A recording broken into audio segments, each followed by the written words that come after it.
Gastar a vida diante do altar. Abra sua Bíblia em Atos dos Apóstolos, capítulo 9, por favor. Atos dos Apóstolos, capítulo 9.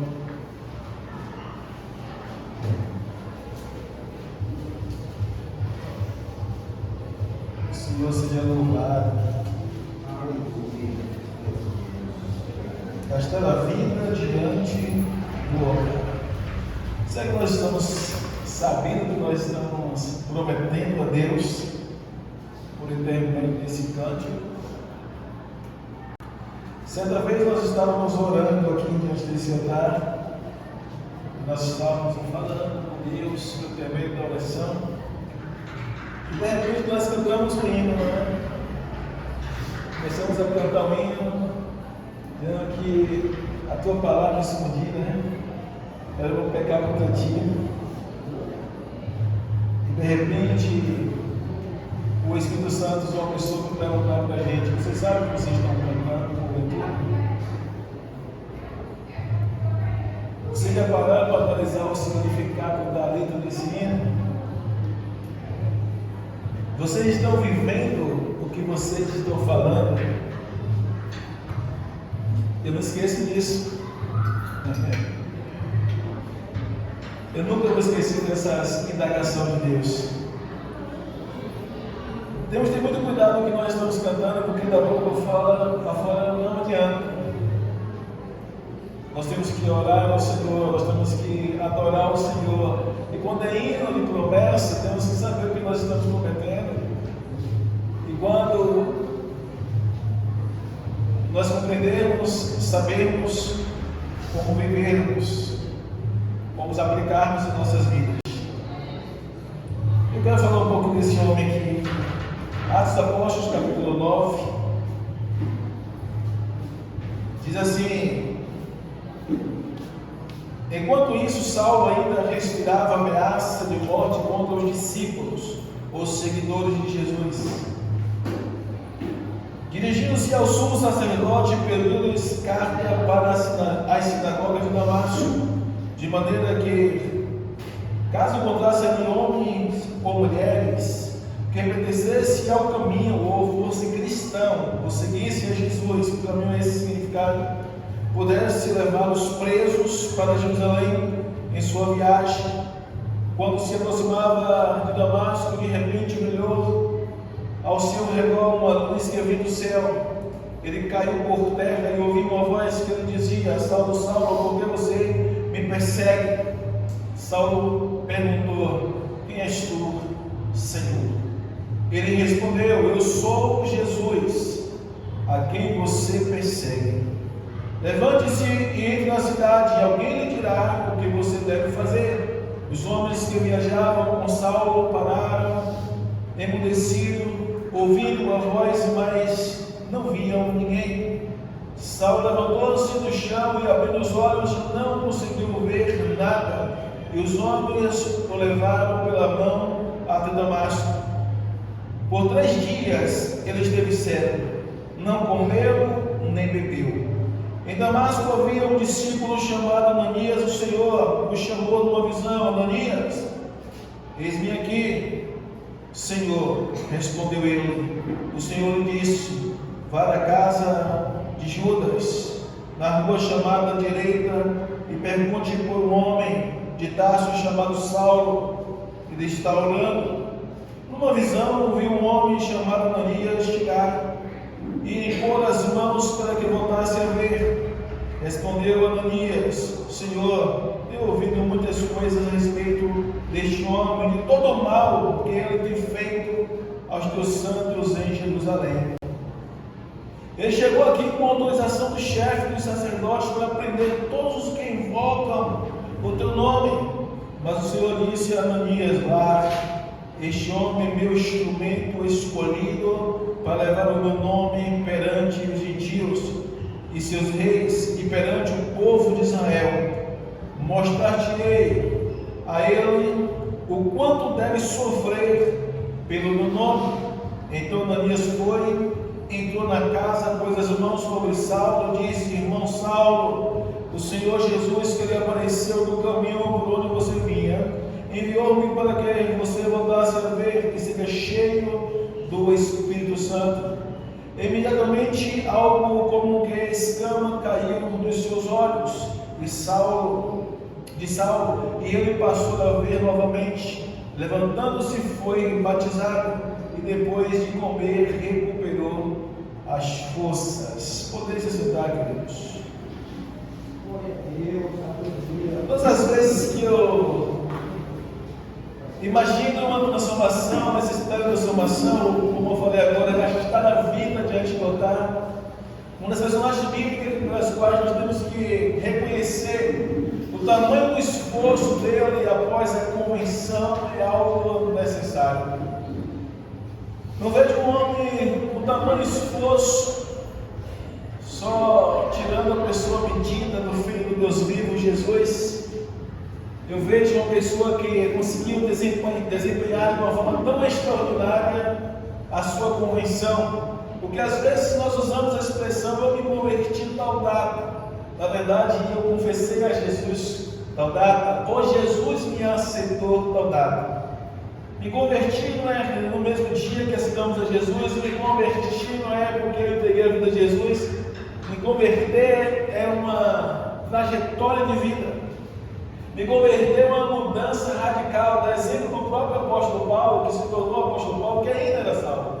Aqui nós estamos falando da sua conversão, ou seja, do seu encontro com Jesus. Se nós formos olhar um pouquinho antes aí, no capítulo 7, nos últimos versículos, versículo 53, no 58, diz assim: arrastando-no para fora da cidade, começaram a apedrejá-lo, as testemunhas, deixando seus mantos aos pés de um jovem chamado Saulo. Capítulo 7, versículo 58. Saulo estava ali, vendo as pessoas apedrejando a testemunha de Jesus, ou seja, a pessoa de Estevão. Se você decorrer os demais versículos, diz que ele dava voto, ou seja, ele estava ali consentindo com a morte de Estevão.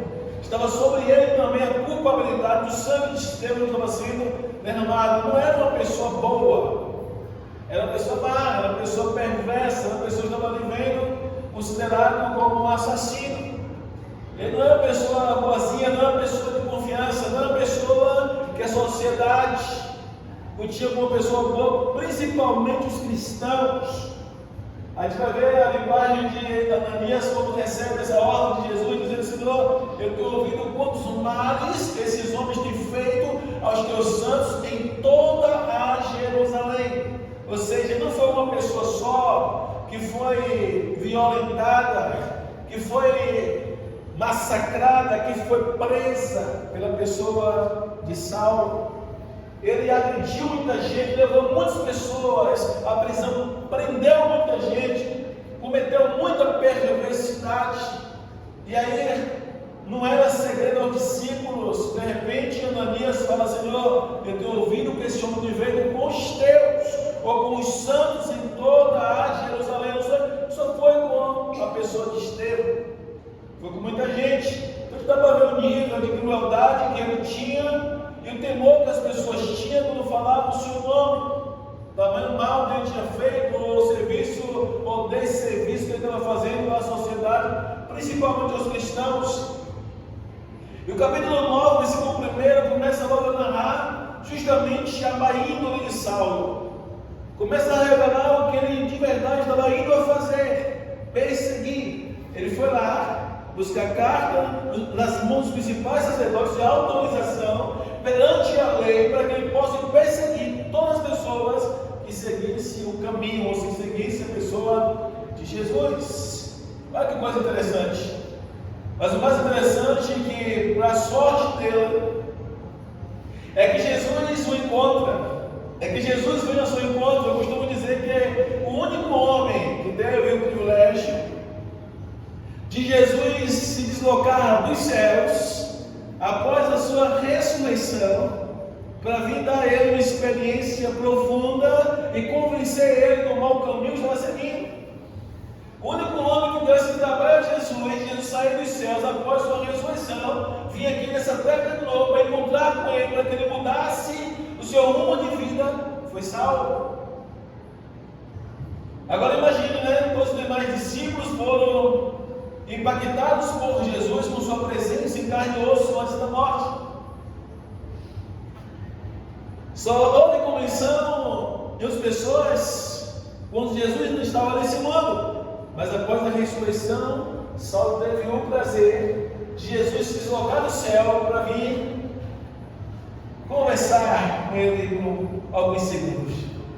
E nessa conversa, mas quando ele desce, ele aparece a Saulo, ele não consegue resistir, nem mesmo o esplendor da pessoa de Jesus. Ele só precisou só ver a luz, afetou os seus olhos, a ponto de ele não conseguir mais enxergar.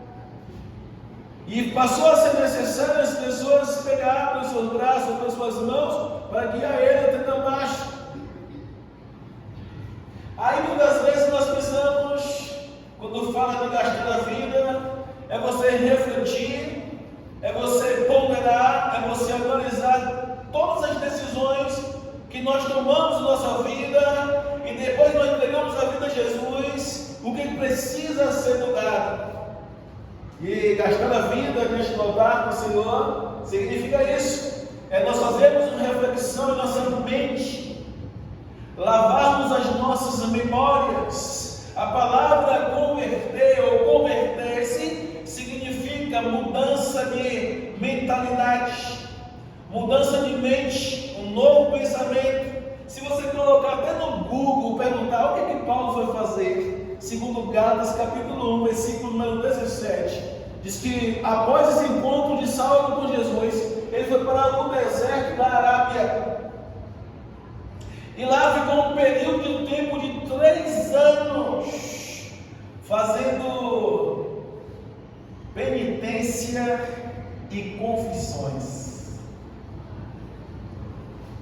3 anos ele refletindo a sua mente, analisando a sua mente em todas as decisões da sua vida, o que precisava mudar, você reformulando a sua mente, para tomar um novo rumo na sua vida, novas decisões, novo rumo, nova vida, mudança de comportamento. Eu costumo dizer que a mente do ser humano é onde nós sofremos as batalhas. O ser humano que não controla a sua mente, que não domina a sua mente, são pessoas volúveis.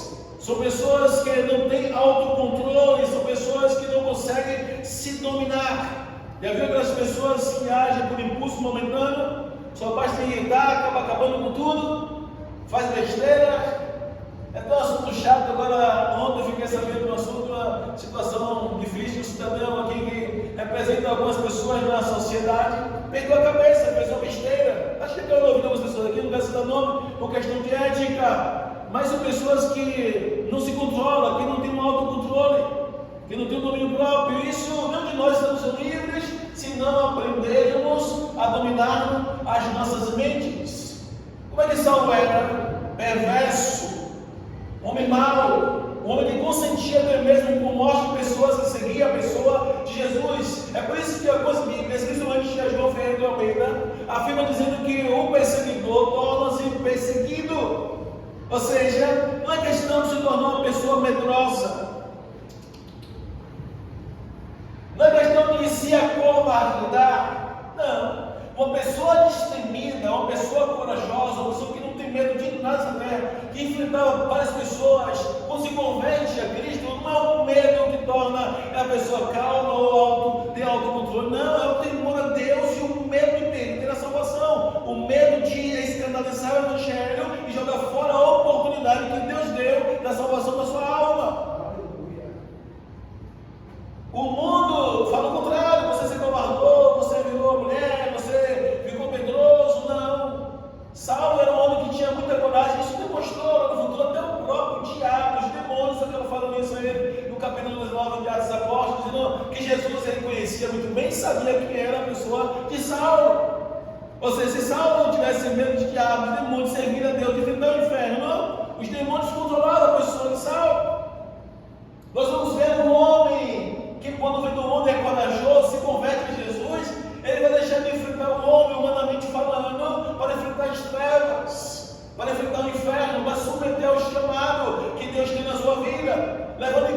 que é melhor? Ser corajoso no reino do Espírito e se desviar do mal, do que ser corajoso perante o homem e perder sua alma para o inferno. E quando nós negamos a vontade de Deus e começamos a fazer nossa vontade, terrenamente falando, nós estamos perdidos. Agora, interessante, né? Ficou 3 anos reformulando a sua mente. 3 anos no deserto, ou seja, ele não partiu logo para o campo, ele se logo servir a Jesus no sentido de fazer a obra. Não, ele foi analisar primeiro a sua mente.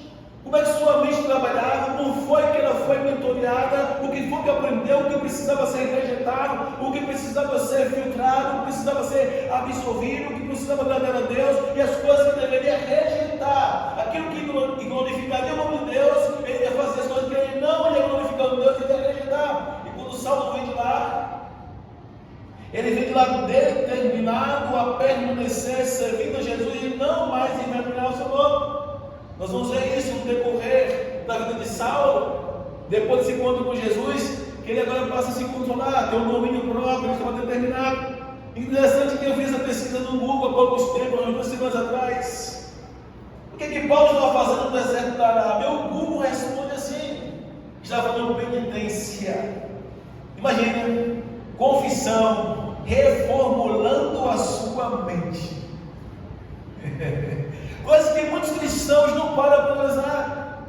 Muitos cristãos não param para pensar nos seus atos, nas suas decisões, nas suas atitudes, se vai glorificar a Deus ou não. Se Deus vai ser glorificado ou não. Nós chamamos ou damos o nome, o título de pessoas inconsequentes.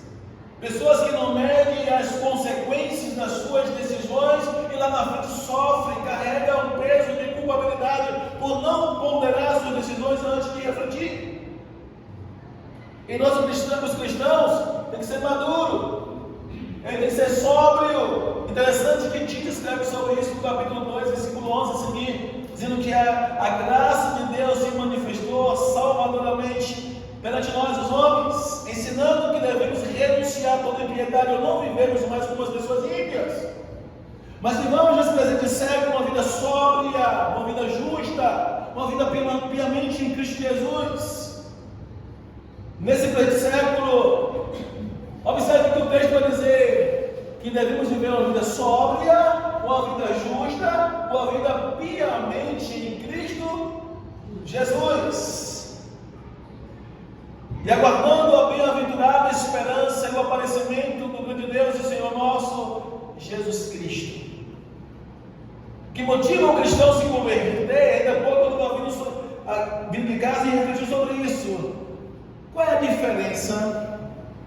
A caminhada, ou qual é melhor? A caminhada, o final da caminhada, ou quem nós vamos encontrar?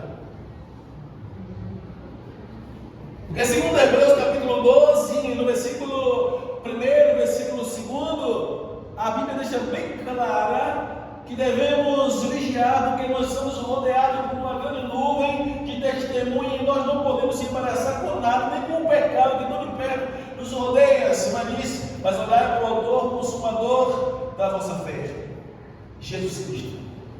Está uma carreira proposta de nós, vamos correr a carreira já proposta de nós. E olhar para o autor. Essa carreira proposta está falando das nossas decisões. Correr essa carreira proposta é a mudança de mentalidade. O que Jesus estabeleceu para nós? Sermos verdadeiros a partir de depois que nós aceitamos Jesus. Abandonar a falsidade, abandonarmos a mentira, abandonarmos o engano, sermos pessoas honestas. O mais interessante ainda, diante dele. O mais importante é diante dele. Quando eu penso em fidelidade, eu tenho pensado em ser fiel ao pastor, à igreja ou a Deus? Eu tenho que ser íntegro para o pastor, os irmãos ou a Deus? Eu tenho que ser uma pessoa sincera só perante os irmãos, o pastor ou a Deus? Então, quando eu entrego a minha vida a Jesus, como o apóstolo Paulo se tornou o futuro apóstolo Paulo, ele mostrou para nós o que é mudança de comportamento. Foi ele mesmo que escreveu Romanos capítulo 12, que é um dos livros mais importantes, dos maiores estudiosos, disse que é o berço de todo o conhecimento das cartas de Paulo.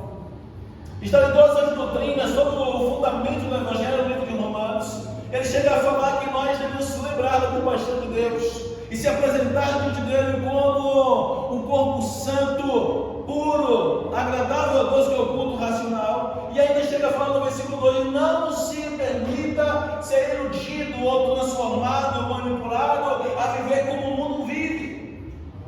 Algumas traduções falam: não vos conformeis com este mundo, mas transformai-vos pela renovação de quê?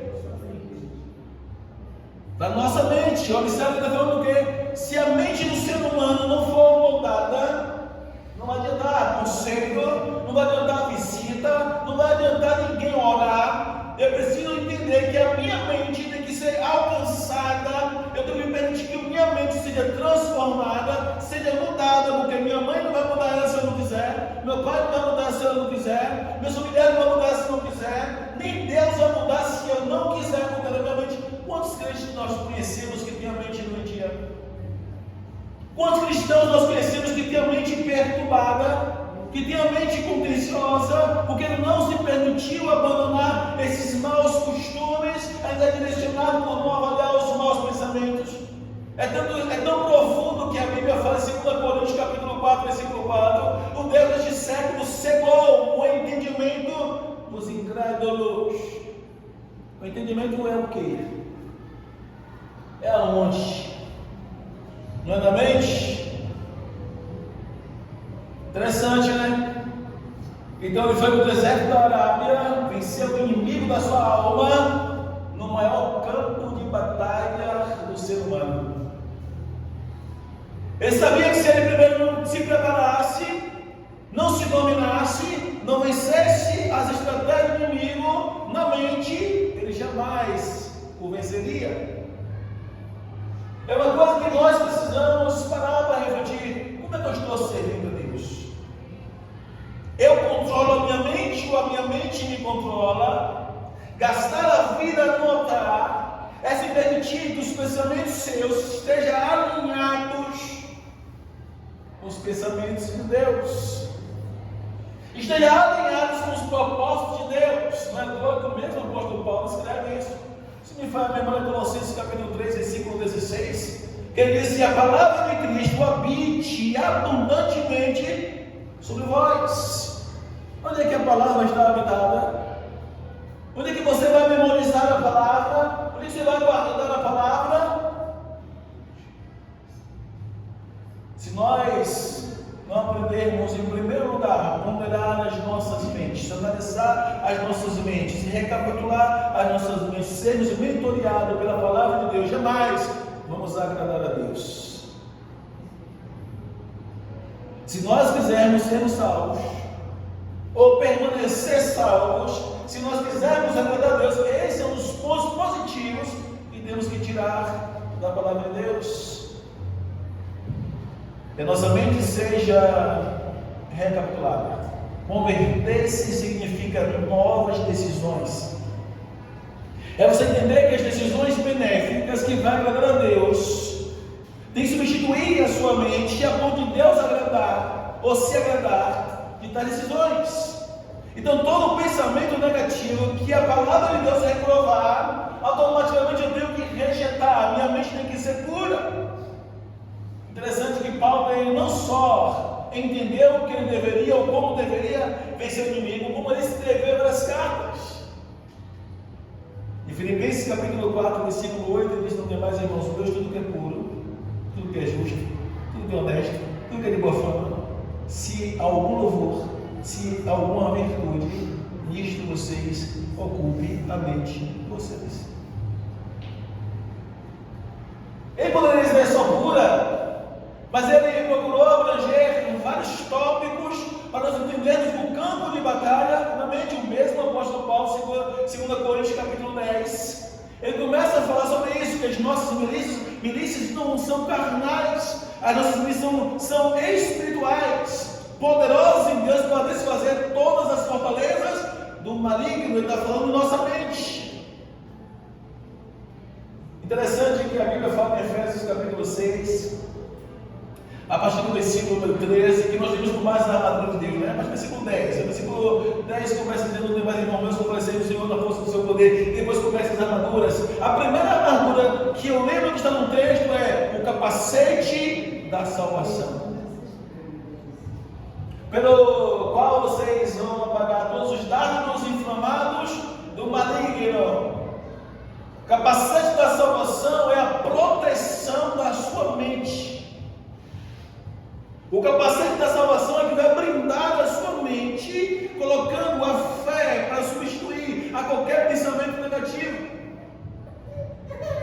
Eu levei um bom tempo sem entender o porquê o capacete da salvação. É quando você entende e guarda as promessas, abraça as promessas de Deus e deposita nas promessas de Deus fé, confiança. O inimigo não vai ter espaço para manipular a sua mente, enganando você a acreditar que você vai ter êxito, sucesso em nenhuma outra promessa dele.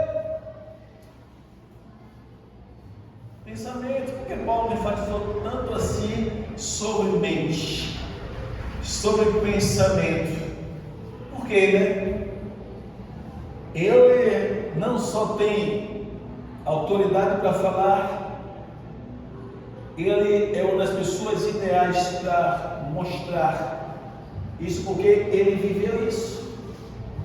Paulo ele começa a dizer as obras da carne. E se o homem não vencer as obras da carne aqui, ele não vence mais em lugar nenhum. As obras da carne, em Gálatas capítulo 5, a partir do versículo 20. No versículo 19 ele diz: andai em espírito e não cumprireis as obras da carne. Você não viva de acordo com os desejos da sua carne. Ele começa a dizer quais são os frutos da carne.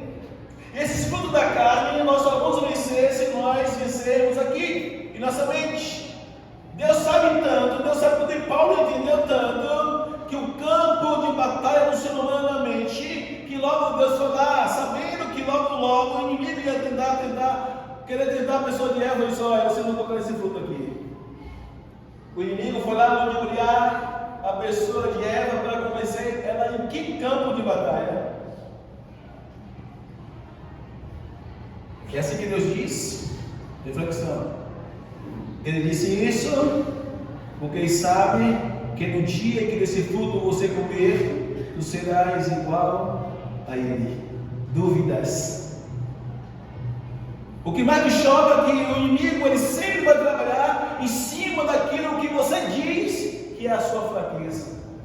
Eu costumo dizer que o crente não tem fraqueza.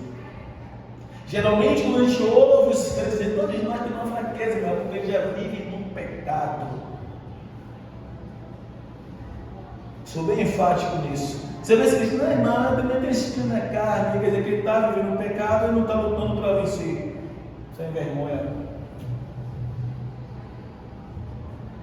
Há pouco dia eu ministrei a palavra aqui, se me faz a memória, foi terça-feira, nem lembro no dia, e eu falei sobre isso, olha. Eu falei exatamente sobre isso.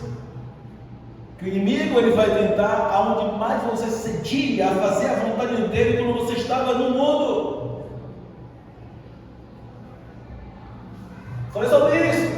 Quando você estava no mundo, você pertencia a ele, fazia a vontade dele, era conduzido por ele. Depois se entrega a Jesus. Paulo escreve isso no 1 Coríntios capítulo 6, a partir do versículo 11, dizendo que aqueles que viviam dessa forma, uma vez falei a vocês, mas uma vez eu advirto que os injustos não entrarão no reino de Deus. Ele começa a trazer os pontos das pessoas que não vão entrar no reino de Deus, e no finalzinho ele fala assim: e é o que alguns de vós havia sido, ou havia sido, então vocês eram, vocês viviam, vocês praticavam, mas depois que tornou cristão, abandonaram. Então foram pessoas que tinham abandonado as más práticas, não eram pessoas que ainda permaneciam no pecado.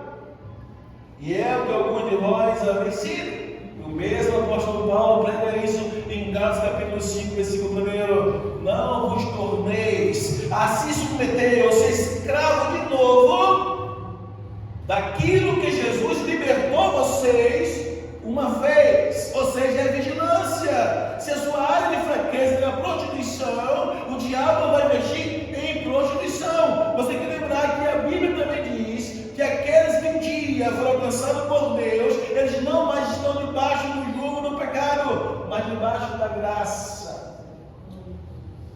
Sabe o que significa isso? Aqui submete a vontade de Deus, Deus dá graça, Deus dá a favor para vencer. Qual eram os pecados mais graves que Paulo ele praticava antes de converter? De encontro com Jesus? Ele respirava ameaça, ele odiava os cristãos, ele não suportava ouvir o nome de Jesus. Abandonou ou não? Agora está Saulo mansinho, falando com o Senhor dos Senhores: o que queres, Senhor, que eu faça?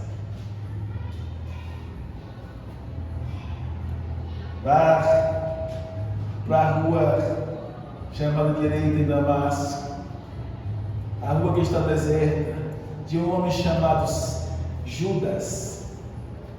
Lá vou te ordenar o que deve fazer. Começa a obediência até superior de Jonas, né? Jonas recebe uma ordem para ir para Nínive, ele vai para a cidade que salva. Agora, quando Jesus encontra com Saulo, vai para Damasco, ele obedece. E lá ele fica 3 dias em jejum. Não precisou ninguém motivar: irmão, vamos jejuar, meu irmão. Não. Saulo entendeu, o caminho é estreito. Para me manter de pé, eu vou logo matar logo a carne. Eu vou sacrificar ela. Eu vou enterrar ela. 3 dias em jejum, e o mais interessante, Jesus falou isso para Ananias. Ele está orando. Um dos primeiros sinais de que uma pessoa assume o compromisso com Jesus de verdade é jejum e oração para vencer a carne e ter intimidade. Se eu me entreguei a Jesus, os primeiros passos em jejum e oração, eu vou começar a ter experiências profundas com Deus. Eu vou ser batizado com o Espírito Santo. Se eu abandonar o pecado, viver uma vida de oração, uma vida cumprida a Deus, uma vida de jejum, eu vou me aproximar de Deus, Ele vai me dar o dom que Ele me prometeu. Tem Atos dos Apóstolos, capítulo 2, versículo número 39. 38 e 39. Arrependei-vos e convertei-vos. Arrependimento é quando você olha para a sua mente e vê o estrago que você fazia, e daqui então você diz: eu não vou mais cometer esses erros.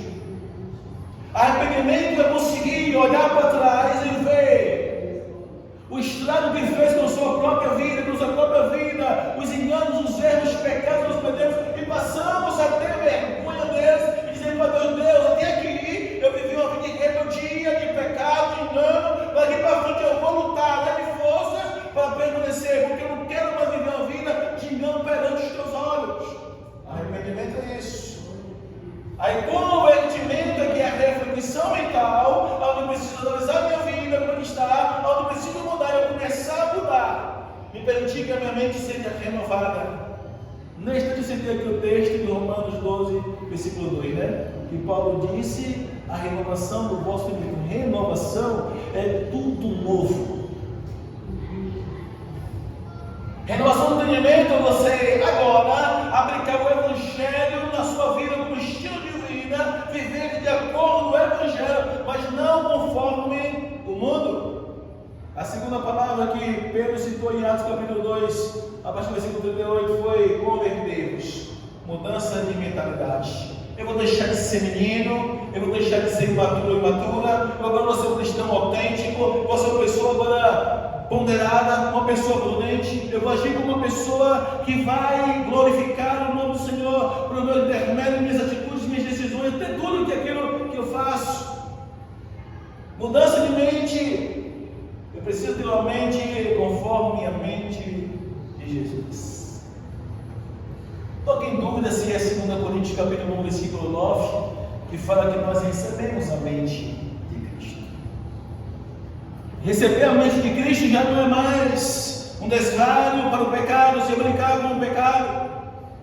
É viver uma vida sóbria, vigilante, tentar atento a tudo para o inimigo não roubar minha intimidade e minha comunhão com Deus. Eu não posso vacilar com o inimigo da minha alma. As pessoas pensam, muitas das vezes, estão distraídas que quando nós confessamos a Jesus como como o Senhor Salvador, o inimigo não fica furioso. A única coisa que o diabo não quer que o ser humano faça na sua vida é entregar a vida a Jesus. E a segunda também, ele não quer que você tenha um entendimento para viver de acordo com a vontade dele. Porque ele sabe que no dia que um homem decide a mudar sua mentalidade e adaptar-se à vontade de Deus e fazer o que Deus ordenou ele fazer, e ele fazer, vai ser uma bomba na mão de Jeová para transformar outras vidas. Então, claro que o inimigo quer que nós ficamos dormindo. O inimigo não quer que você entenda isso. O inimigo não quer que você gaste a sua vida diante do altar do Senhor, servindo de exemplo. O inimigo quer isso. Para resumir esse texto que eu falei da promessa, e fala: serão pagados os seus pecados, ou perdoados os seus pecados. Olha que maravilha. Primeiro, me arrependo. Segundo, eu me converto. Terceiro, eu recebo o quê? Perdão dos meus pecados. Nenhum ser humano na face da terra, ele vai ser salvo se Deus não o perdoar, ou não sentir o perdão de Deus em sua consciência, na sua alma. Qualquer pessoa de fora que nós perguntar: por que você ainda não está seguindo Jesus? E se for sincero, eu vou dizer: porque eu ainda estou fumando, porque eu ainda estou bebendo, porque ainda estou me prostituindo, porque ainda faço coisas que não agradam ao Senhor. Se for sincero, vocês vão entender que as suas próprias consciências estão escravas, presas pelo inimigo, por causa do pecado. E por que você está aqui nesta noite? Não consegue ter essa percepção do perdão do divino? Ainda que alguns falhem, vai pedir perdão, muitas vezes Deus tira o peso de culpabilidade da consciência, Ele dá força para permanecer. Misericórdia, graça. Mas tem pessoas que sua própria consciência lá fora já está acusando há muito tempo, a ponto de não conseguir ter força de ir à casa de oração. Eu lembro de uma mulher aqui que subiu no ministério, eu fui atrás. Eu perguntei: bem, por que você não foi no ministério? Isso é uma coisa contigo? A igreja fez alguma coisa, foi uma coisa da senhora? Ela disse para mim: pastor, você é bem sincera ao Senhor. Eu não me considero digna de congregar naquele lugar. Eu disse: não, bem, nenhum de nós somos dignos de congregar de Deus. Mas Deus é bom, volte. Ela disse: eu não me considero digna. A minha consciência, ela me acusa. E por incrível que pareça, eu fiquei sabendo quando a pessoa que a filha tinha falado a mesma coisa. Eu disse: meu Deus, como é difícil que essas pessoas. Pessoas que não são livres, não são libertas da sua própria consciência, por causa de erros que ainda continuam cometendo. É por isso que a Bíblia diz, em Isaías capítulo 59, versículo 2: eis que os nossos pecados nos afastam de Deus. Iniquidade, pecado repetitivo. Voluntariamente encobre o seu rosto para que ele não nos ouça. Uma pessoa que vive pecando deliberadamente é uma pessoa que não consegue acessar a presença de Deus. Pode chorar, pode sentir remorso, pode sentir arrependimento, mas Deus, vendo que não há sinceridade no coração, não consegue se quebrantar pela unção do Espírito. É por isso que Paulo também escreve, Paulo escreve dizendo que o arrependimento segundo o Espírito gera vida. Tem pessoas que erram, mas quando se prostra, e Deus é sinceridade, vem aquela graça, vem aquela presença, e você vai naquele lugar que é novo, eu estou tendo misericórdia de você. Estou te levantando mais uma vez. A graça vem em conta daqueles que Deus não permite que o inimigo carregue as pessoas presas ao sentimento de culpabilidade. Mas não podemos brincar achando que Deus está perdoando, Deus derramando graça. Eu não preciso ter em mente que eu preciso abandonar. Não se permita a sua mente ser cauterizada. Gastar a vida no altar é isso. É estar disposto a viver toda a sua vida, independente de posição social, independente com pobreza, com riqueza, com dinheiro, sem dinheiro, você gastar a sua vida no altar de Deus. Às vezes, eu já vi isso com você. Eu posso usar a expressão, eu posso usar um personagem chamado Davi. Chegou por esse texto aqui. de Atos capítulo 2. Ele fala: vocês receberão o perdão dos pecados e também o dom do Espírito Santo. Está falando da promessa do Espírito Santo, os quais o diz respeito a vós, a vossos pais e a todos quantos de longe o nosso Senhor e Deus o chamaram. Agora, vamos para analisar qual é a forma de nós alcançarmos os favores. Primeiro diz: arrependa-se, depois converta-se, depois alcance o perdão dos pecados, depois você recebe o dom do Espírito. Segunda Crônicas, capítulo 7, versículo 14, versículo 15, a Bíblia diz: se este povo, que se chama pelo meu nome, se humilhar, orar e me buscar e se converter dos seus maus caminhos.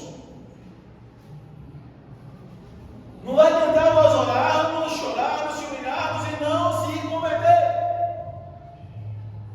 Se esse povo se chama pelo nome, orar, me buscar, está vendo? Se converter dos seus maus caminhos, então eu ouvirei dos céus, perdoarei os seus pecados e sararei a sua terra. E as minhas mãos não estarão encolhidas, e nem os ouvidos tapados, a oração feita neste lugar.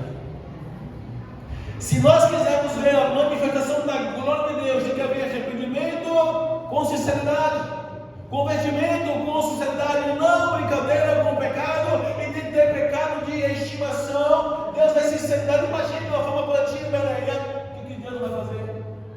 Se todos nós decidimos vigiarmos aonde nós estamos falhando, fazemos análise hoje, passamos um raio-x hoje, eu ainda estou falando aqui, falando ali, falando aqui, a partir de hoje eu vou vencer, não vou fazer mais isso. Quando for de manhã, se você sentado, sentindo Deus, já falei para fazer mais isso, você vencer, imagine a glória que Deus vai derramar nesse lugar. Só que Deus espera o quê? Sinceridade. Salmo 101, versículo 6. Os meus olhos estão sobre a terra buscando aqueles que são fiéis. Aqueles que andam nos retos, estes me servirão para que andem comigo. Os meus olhos estão sobre a terra buscando o quê? Pessoas fiéis. O salmista, mesmo quando Deus coloca na posição de rei, uma posição elevada, interessante isso, ele diz: alegrei-me como me disseram, vamos à casa do Senhor, pagarei os meus votos nos teus átrios, entrarei na sua congregação com júbilo. Ele chega a falar: ó minha alma, porque estás abatido em mim, eu ainda o louvarei. Mais vale para mim um dia na presença do Senhor do que 1000 anos lá fora. Ele entendeu que mesmo com poder aquisitivo não existe lugar melhor do que estar na presença de Deus. Muitas das vezes isso aqui serve para nós soberanos. Muitas das vezes Deus não dá prosperidade para nós, porque se Deus vê que em nós há mesquinhez, há avareza, se Deus der riqueza, vai abandonar a conversão, nós tardamos as suas bênçãos materiais. Se Deus tornar uma pessoa rica hoje, você vai continuar gastando a sua vida no altar? Se você se tornar uma pessoa milionária, vai continuar gastando a sua vida no altar? Se Deus der o melhor carro do mundo, você vai continuar gastando a sua vida no altar? Se você passar a ganhar dezenas de milhares de salários, você vai continuar gastando a sua vida no altar?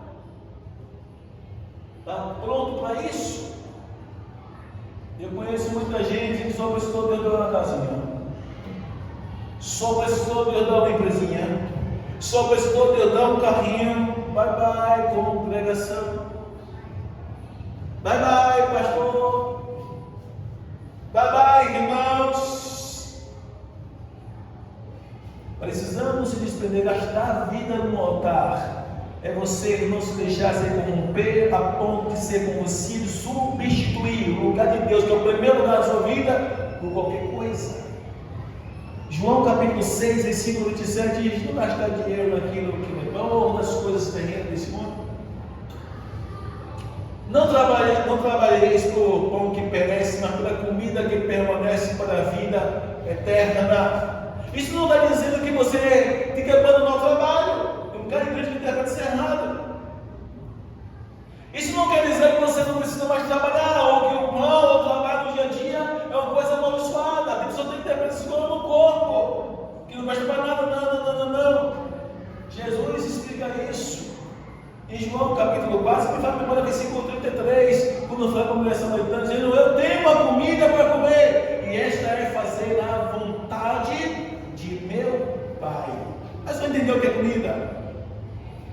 É você gastar a vida no altar, você perante o Deus, no centro da vontade de Deus. Olha que Jesus não oscilou, Jesus não manquejou, Jesus não fraquejou, ele não desistiu, ele serviu a Deus até o fim. Ele veio com essa missão de fazer a vontade de Deus, ele fez. E qual foi a missão que Deus deu para Jesus cumprir aqui nessa terra? Há poucos dias, um irmão aqui fez essa pergunta: quem matou Jesus? Qual foi a missão que Deus deu a Jesus? Vai lá, meu filho, dê a sua vida pela humanidade. Hebreus capítulo 13, isso me vai lembrar versículo 12. Se não for capítulo 13, versículo 12, é capítulo 12, versículo 13. Que Jesus, para santificar o povo com seu próprio sangue, padeceu fora das portas. E depois no próximo texto: saiamos, praticando ou vivendo esse vitupério, ou levando consigo esse vitupério, ou seja, não tenha vergonha de sofrer por causa do nome de Jesus, de gastar a sua vida servindo a Deus. Mas o mais interessante é que Jesus sabia também qual era a sua recompensa. Você dá vida, filho. Olha o que te espera também. Você vai gastar a sua vida, filho, mas também olha o que te espera. A Bíblia diz em Filipenses capítulo 2, a partir do versículo 7, que se ele fala de Deus, não tem usurpação, ou a palavra orgulho, usurpação significa orgulho, de igualar-se a Deus, se uma pessoa eterna. Ele já vivia diante de Deus, já tinha toda a glória antes de vir para essa terra, era Deus, e o texto diz que ele tomou uma forma de homem, tornando-se semelhante aos homens como servo, obedeceu a Deus até a morte, e morte de cruz, obedeceu a Deus até a morte de cruz. Aí o texto vai dizer: pelo que Deus o exaltou por causa da obediência, e colocou o seu nome acima de todo nome, para que todo joelho se dobre e toda língua confesse que Jesus Cristo é o Senhor, o céu, da terra e embaixo da terra, para a glória de Deus Pai. Observe que nós só temos a ser abençoados. Para nós é uma coisa, que Deus é em nós, para refletir quem é você. Estude a sua mente, recapitule a sua mente. Imagine só, permita a sua mente ser mentoreada pela palavra, viva a minha vontade, e o que você vai alcançar lá na frente? Um corpo semelhante ao corpo de Jesus. Primeira carta de João, capítulo 3, versículo 2. A Bíblia diz: amados, nós ainda não sabemos o que havemos de ser, mas sabemos que quando Ele se manifestar, seremos semelhante a Ele. E assim como Ele é, nós o veremos. No instante eu falei: qual é melhor? A caminhada, o trajeto, o alvo, onde nós vamos chegar, ou quem nós vamos encontrar? Quem é mais importante para você? Fazer parte da caminhada cristã, chegarmos aos céus, ou encontrar-se com o bendito e amado das nossas almas? Qual é mais importante para você? Chegar a vencer a caminhada? Eu estou falando mais importante, estou falando que tem algo que não é importante, todos devem ser importantes. Se nós conseguimos Vencer a caminhada é importante, chegar para os céus é importante, encontrar com Jesus é importante. Mas qual é o mais importante? Encontrei o escritor um dia falando assim no livro, dizendo: eu não quero ir para o céu. Afirmativo. E alguém perguntou: por que você está afirmando isso? Eu só quero ir para o céu se Jesus estiver lá. Se ele não estiver lá, não importa o lugar, eu quero estar com ele. Eu disse: meu Deus, que maravilha! Agora, se nós como cristãos, sabendo que Jesus veio para nossas vidas, está em nossas vidas, ainda aqui na terra, por intermédio do seu Espírito, João capítulo 14, versículo 23, capítulo 14, versículo 21, todos os dois versículos falam sobre isso. Se vocês amarem, guardarão as minhas palavras, e eu amarei e me manifestarei a ele. Versículo 23, se vocês me amarem, guardarão as minhas palavras, e meu Pai me amará, e viremos no plural, os três, para ele, e nele faremos morar. Promessa aqui, e nós não quisermos relacionamento com Jesus, não quisermos obedecer a Jesus, não quisermos mergulhar nessa vida, mas estamos sem dor a Jesus, como é que nós vamos estar cuidar? Se nós quisermos de verdade desenvolver esse amor pelo Senhor Jesus, temos que desfrutar da intimidade com Ele, ainda aqui na terra, para um dia nós encontrarmos por lá. Pelo contrário, não vai encontrar, queridos. É por isso que Jesus fala, não desprezando os dons espirituais, em Mateus capítulo 7, a partir do versículo 3. Muitos me dirão naquele dia: mas Senhor, nós não somos nós demônios em teu nome? Não profetizamos nós em teu nome?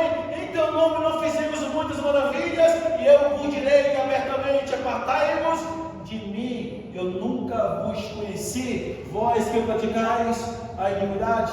Em outras palavras, vocês amaram mais o pecado, repetindo continuamente, amaram mais a iniquidade do que a obediência à minha palavra. Vocês não quiseram comunhão comigo, nem tão pouco a obediência. Como é que nós vamos ser aceitos por Ele no dia da glória? E se guardar a palavra é vivê-la. Tiago capítulo 1, versículo 23, Tiago, ele fala da verdadeira religião. E o mesmo Tiago também fala que nós não podemos sermos meramente ouvintes, mas praticantes. É ouvir e praticar. Agora imagine, se no dia a dia, qualquer um de nós não enxergamos a necessidade de tirar o momento a sós com Jesus, não vivemos o Salmo 37, que diz: deleita-te no Senhor, e Ele concederá o desejo do coração. Tem gente que quer ficar parecendo mendigos. Que é isso, pastor? O mendigo só fica só se posicionando na dependência de ajuda. O mendigo, qualquer mendigo se encontra na rua: tem um carro para lavar enquanto ganha 5 reais, não vai? Não vai nada. A maioria dos mendigos aí, se você chamar para limpar um terreno, um capim, mas eu não. Faça o teste. É mais fácil andar. Quando eu deixo de viver isso, deleita-te no Senhor e concederá a promessa. Deleitar é ter prazer de estar na presença dele. É não ter uma oração como coordenação motora religiosa. Eu vou orar, vai dizer que eu orei, eu vou orar porque tem que orar no hora de relógio, eu vou orar porque alguém se diga não. É você ter prazer de se deleitar em sua presença. É você ajoelhar e dizer: Jesus, estou aqui, estou sem palavra, estou acabado, estou destruído, estou me sentindo vazio, Senhor, mas aqui, por Senhor, em tua presença, por favor, Senhor, vem com tua presença, me envolve contigo, Senhor, Pai, eu quero te sentir, eu quero te ouvir, Senhor, revela o teu chamado, fala comigo, me dá direção. Você está em todo bagaço, mas está te deleitando na presença dele. É isso que é deleitar. Você diz: Jesus, eu estou aqui, Senhor, em tua presença. Eu estou aqui, Senhor, eu quero te ouvir, Senhor, é deleitar. Aí o texto vai dizer: Ele concederá o desejo do teu. O que significa isso, gente? Ele vai trazer a resposta. Ele vai te dar aquilo que você tanto pede. Ele vale aquilo que você está todo dia implorando, porque já revelou que você tem prazer e deleite de estar em sua presença. Agora, um crente que ora momentaneamente, ora para orar, não fala do Senhor como alguém íntimo, como alguém próximo, não desfruta nem desenvolve comunhão. Como é que ele vai dar no céu?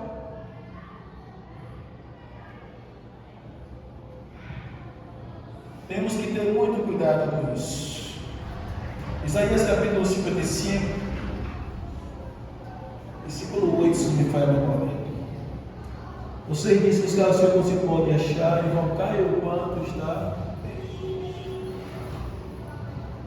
Deixe ir o seu caminho, o homem maligno nos seus pensamentos, e se converta ao Senhor, porque grandioso é perdoar.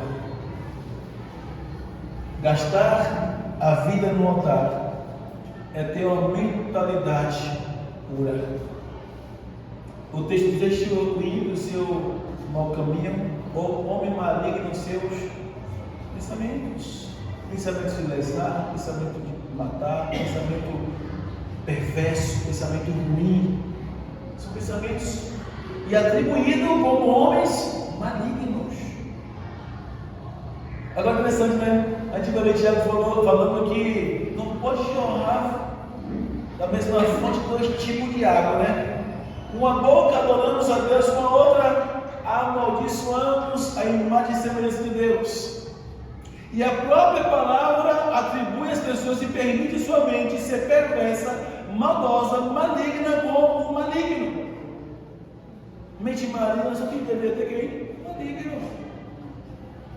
Imagina só, Jesus, ele nos advertiu que deveríamos segui-lo, ele mesmo falando que ele é o caminho, é o único meio pelo qual nós podemos alcançar a salvação, mas temos que abandonar tudo aquilo que não lhe agrada.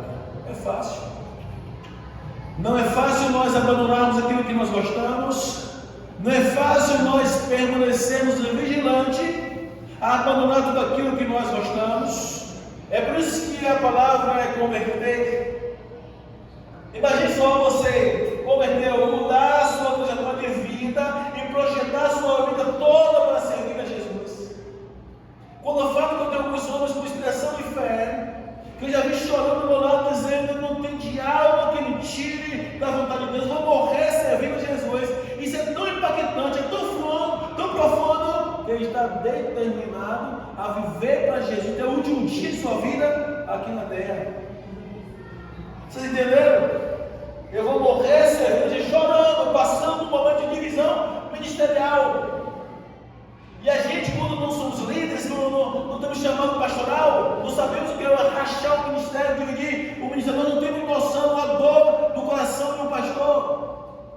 E eu vi aquele pastor chorando do meu lado, e eu disse: o que está acontecendo? Ele não conseguia nem falar, chorando, ela me escorrendo no rosto, ele fazia assim, ela pingando. E uma hora, quando ele abriu a boca para falar, só fala isso: não tem diabo que me tire da vontade de Deus, vou morrer servindo a Jesus. Quando falou isso, começou a chorar mais.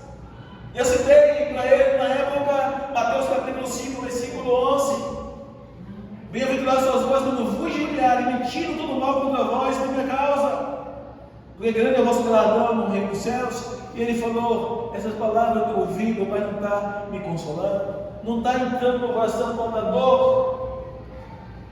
Só vai entender o que é a dor de um pastor, de uma divisão ministerial, quando passa. É pior do que uma separação conjugal.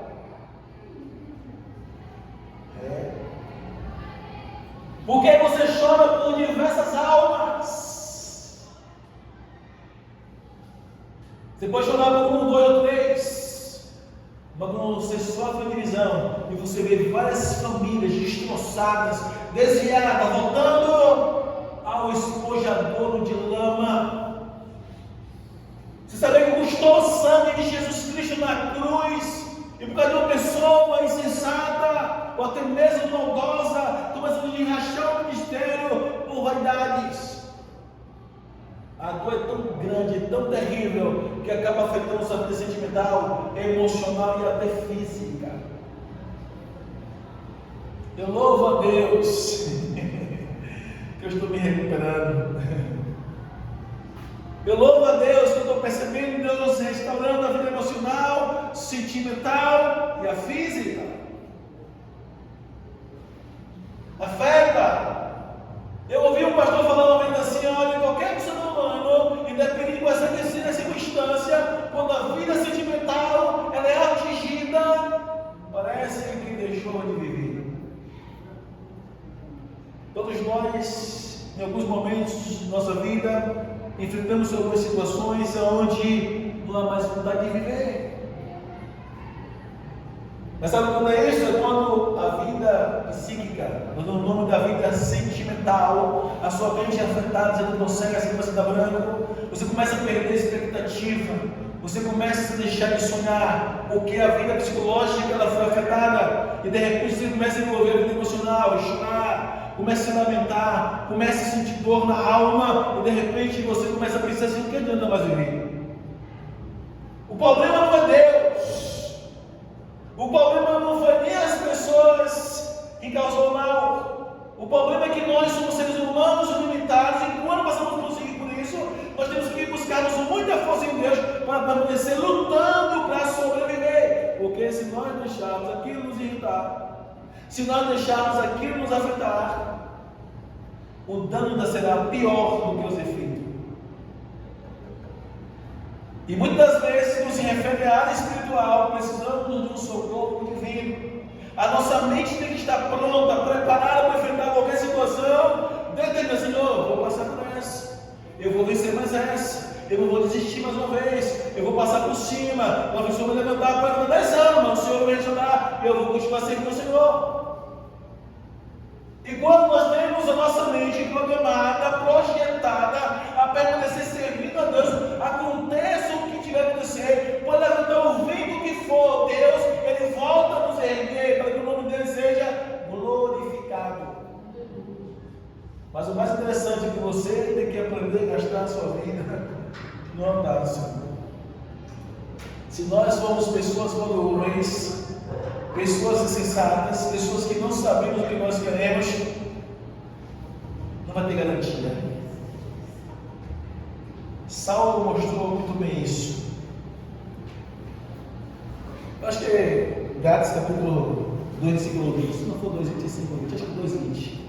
Não vivo eu mais, mas Cristo vive em mim. Aqui é uma tradução diferente, como diz: e a vida que agora vivo na carne, no corpo, não vivo mais, não é carne, isso é pecado, não, no corpo. O meu corpo agora carrega os passos de Cristo. Eu ando como Jesus andou, eu vivo como Jesus viveu.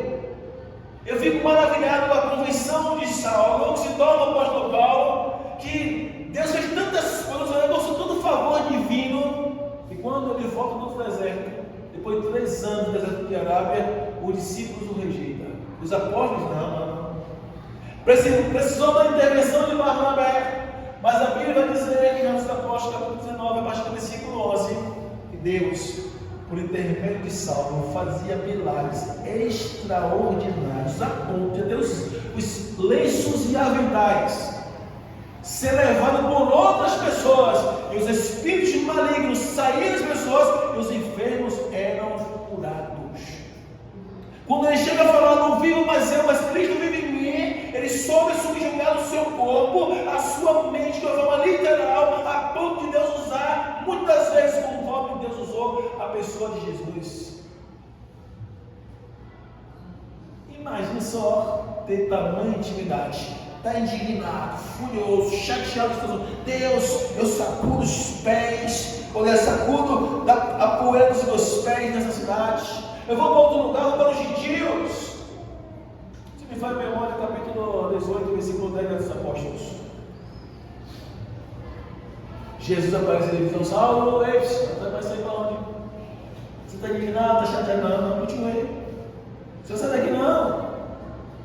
Eu tenho muitas almas para nessa cidade, não? Você quer te ir? Passar o negão à sua vontade. Eu já vi pastores fazer isso. Se chatear, não vou mais falar nada, me chateei, passei humilhação. Mas rapaz, como Deus quer te no lugar.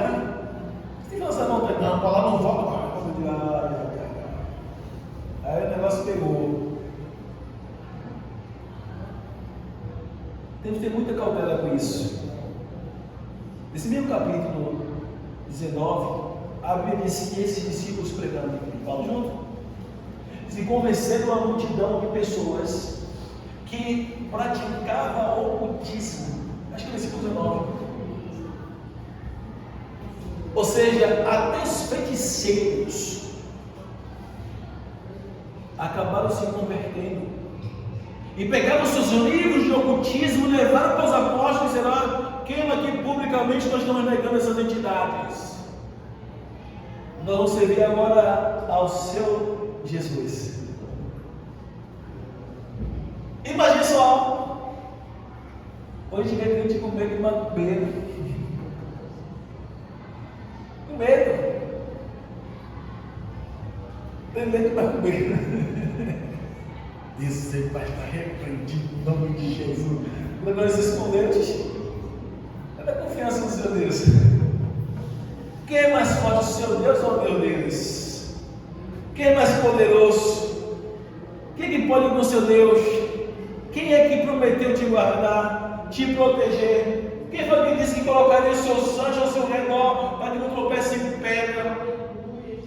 Eu quero pensar assim: o capeta está vendo lá, Senhor, liberta aquela alma maior que está comigo do que eu que está com eles. Os teus anjos estão aqui do meu lado, Senhor. Estou mais guardado. Está pior do que a Iazinha. Eu lembro que eu lembrei uma sexta-feira agora.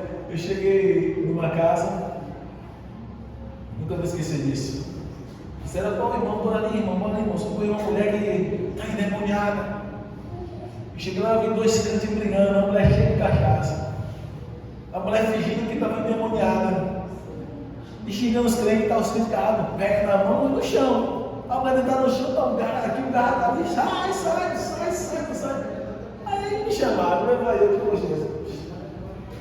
Chegamos 16 ao bicho mato, eu acho. Lá perto do Clinical. Aí vai eu, quando chegou lá, batizou na mulher, disse assim: comigo é cachaça. Não é demônio não. Vocês não são mulher, rapaz. Não tem demônio não. Isso é cachaça. A mulher ficou na hora. Que cachaça, rapaz? Não tem cachaça hoje não, rapaz. Acabou o almoço. Eu sei que eu não estou envergonhado. Esse rapaz falou que seja envergonhado. Os crentes agarrando a mulher botando os crentes no bolso, fingindo que não tem demônio agarrado lá no chão com a mulher, cheio de cachaça. Misericórdia, Jesus. E eu saí lá indignado, né? Porque o nome de Jesus é escandalizado com dois crentes desses. Assim, gente. Os filhos que não batem os olhos de tamanho assim, pensando que era capeta, que o bafo estava batendo cá fora. Ele disse: meu Deus, que vergonha terrível.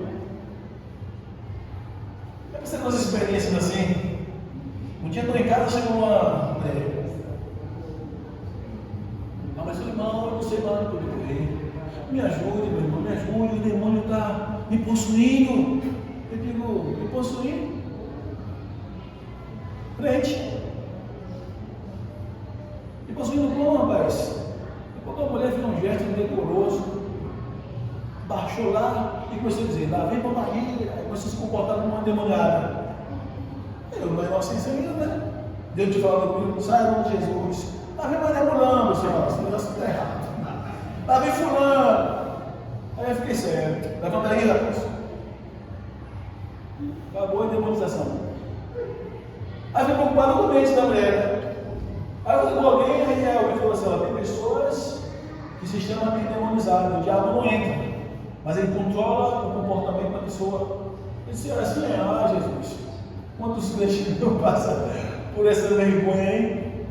Sai, o bicho vem fulano, vem Beltrano, vem Ciclano. Às vezes, ele está afetando. Eu também falei sobre isso. 2 príncipes do demônio atuam aqui contra o ministério para promover contenda. Esse já perdeu.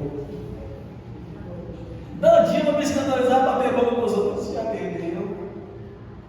Vira e mexe, o diabo levantou do meu lado na terra, ele disse, não vou discutir, não vou tirar pergunta, vou deixar latir sozinho. Escutei uma mensagem do pastor, vocês estão vendo agora que a mensagem fala, deixa os cachorros latir. Na Bíblia fala cachorro como desviados. Na maioria das vezes são desviados que levantam-se contra a igreja, já falou? Tem dois tipos de desviados, certo? De concepção. Aquele que vira advogado do diabo e aquele que deseja voltar e não tem força. Deus que sair porque a igreja não presta. Eu saí porque o povo não presta. Eu nunca vi um sujeito tão ruim, um povo problemático. Pastor, é o capeta. E tem aqueles, oi irmão, eu errei, eu tenho vontade de voltar, mas não consigo. Eu conheço um cidadão que tentou várias vezes, já se reconciliou várias vezes, e ele não consegue se firmar, até hoje não está firme. Mas eu costumo dizer, aqui ó, o campo de batalha aqui, se eu não vencer o inimigo aqui, ele não vence mais. É na mente. Você tem que olhar na sua mente, o inimigo tem conseguido dominar. Eu falei aqui no início que Deus ele quis advertir Eva, como Deus também advertiu Caim. Em que área? Por que descaiu o teu semblante? Primeiro pergunta, por que ele acha contra o teu irmão? O irmão, coitadinho, era inocente. Diz que Deus atentou para Abel e para a sua oferta, mas Caim, a sua oferta não atentou. E aí foi motivo de inveja da pessoa de Caim, e começou a odiar a ponto de querer matar. Aí Deus pergunta para Caim, por que iraste com o teu irmão? Por que descaiu o teu semblante? Ou seja, o semblante dele dá para ver a ira. Você viu que ele se sente carnal quando está irado? De carnal. Não controla nem a face. Se transforma. Aí não tem que estar dizendo, por que mudou seu semblante? Poxa, calma aí, mas você fala o quê? O pecado jaz a porta. Quando a pessoa fica e não consegue se controlar, os pensamentos malignos, os pensamentos maus, tudo dominando a mente da pessoa. Já está pensando coisa ruim, está pensando coisa terrível. Não consegue controlar. O que é solucionante? Olhe, o pecado jaz às portas. Ou seja, você já está se permitindo ser controlado no campo de batalha. Se tu correres para fazer o bem, te será aceito, mas se o mal, será errante e fugitivo. Sobre tal desejo tu a dominarás. Deus mandou ele dominar, controlar os pensamentos para ter controle dos desejos. Qualquer pessoa que domina os pensamentos, controla os desejos. Se não controlar o campo de batalha que é a mente, nós ficamos como presas fáceis para o inimigo. Fáceis. Nós, como cristãos, temos que ponderar. Estamos sempre vigilantes com os nossos pensamentos para saber a que direção, para onde Ele quer nos levar. Para sermos vitoriosos, ponderar, dominar, reverter e prosseguir. Senão é problema. O cristão tem que controlar a mente. Não quer que sua mente fique presa no dia a dia. O que é que eu penso no dia a dia? Quantos pensamentos negativos tomou minha mente esses tempos? Essa semana, esse mês, esse ano? E que ainda está lá dentro, não foi removido e substituído. Eu tenho que ter muito cuidado com a minha mente. O mais interessante é que Jeremias capítulo 17, a partir do versículo 9, diz que ele sonda os nossos pensamentos.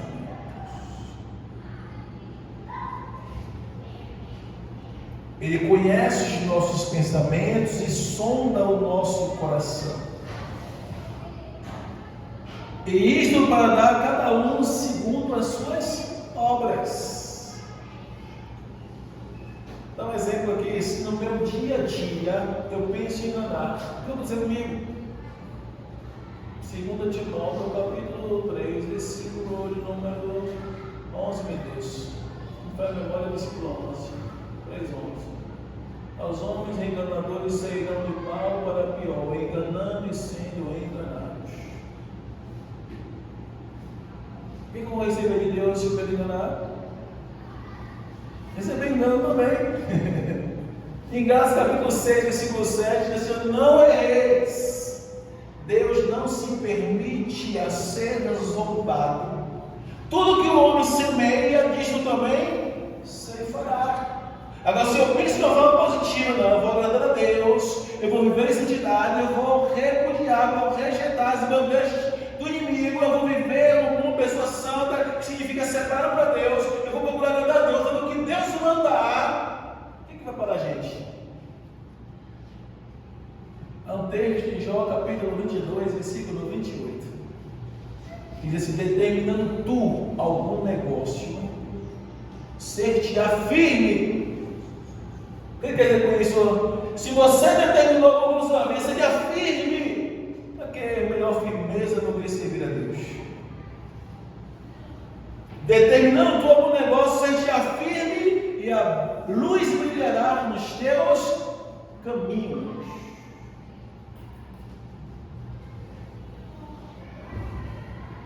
Uma das decisões que nós precisamos entender: eu não me entreguei a Jesus para desistir, eu não me entreguei a Jesus para voltar atrás. Quem vai perder se eu voltar atrás? Jesus ou eu? Quem vai sofrer dano se eu voltar atrás? Jesus ou eu?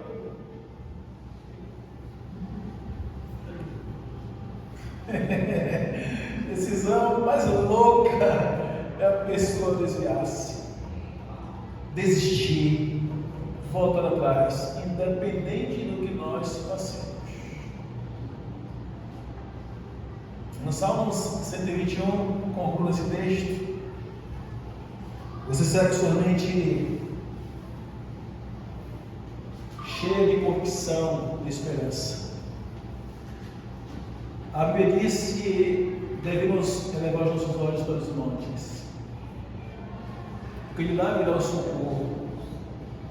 Esse mesmo capítulo diz que o guarda de Israel ele não dorme nem cochila, ele não tosqueleja. Eis que não tosquelejará o guarda de Israel. O meu guarda, o seu guarda, quando nós estamos vigilantes, ele também vigia por nós. Ele não dorme, ele não cochila. E quando nós estivermos dormindo, fisicamente falando, descansar, ele está lá nos protegendo. Ele está lá nos guardando. Ele está lá assinando e projetando a nossa vitória quando ele vê a mente voltando para ele. Há um texto bíblico que diz assim: o Senhor conservará, vai manter uma pessoa conservada cuja mente está em ti. O Senhor vai conservar em paz aquele cuja mente está em ti, ou seja, cuja mente está no seu Deus. E sua mente está sempre voltada para servir, vigilante para fazer o que ele manda, voltada para ele vai lhe conservar em paz. Não adianta calúnia, não adianta levante, não adianta diabo, não adianta maconha. Deus Todo-Poderoso vai conservar você em paz. Nada vai tirar a sua paz. Amém? Vamos se colocar de pé para nós orarmos, por favor. Glória a Deus.